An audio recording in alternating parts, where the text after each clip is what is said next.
In the end, the Democrats couldn't help themselves. Their lead manager, Congressman Schiff, paused in the middle of his summation of the case against President Trump to say that CBS News reported that a Trump confidant claimed that GOP senators weren't "vote against your president, vote against the president, and your head will be on a pike."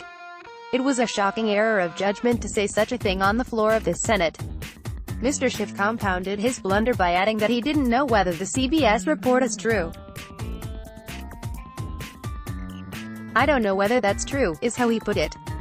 Imagine that. This is the most solemn moment in his political life, and he spends it by parlaying information he knows might be false. It's such an off-putting blunder that even The Times, which is seething for a conviction, reckoned that Mr. Schiff's oration appeared to alienate the very Republicans he was trying to win over. The Times reported that when Mr. Schiff brought up the business about the pike, several GOP senators vigorously shook their heads and broke their sworn silence. "Not true. I hope it's not true, Mr. Schiff dissembled." This is an example of the rhetorical tactic of preterition, advancing a libel by denying it or, in this case, claiming to hope that it's untrue. The trick is warned of in the New York Sun reporter's handbook. With a limerick, the reporter was full of contrition for putting him under suspicion. "Far be it from me to suggest that he is a crook. It was pure preterition, Mr. Schiff's preterition is classic demagoguery.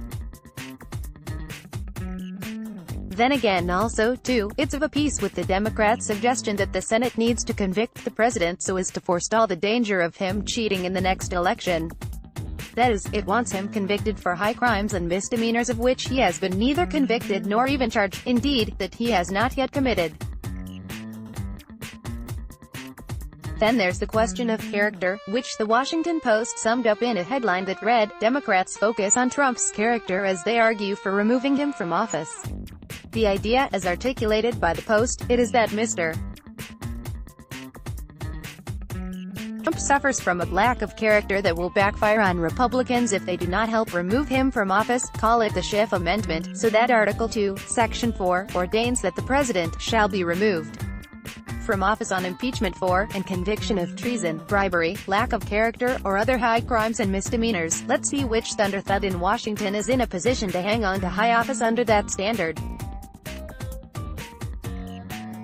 By our lights, the character question hangs over the Democrats more than the president.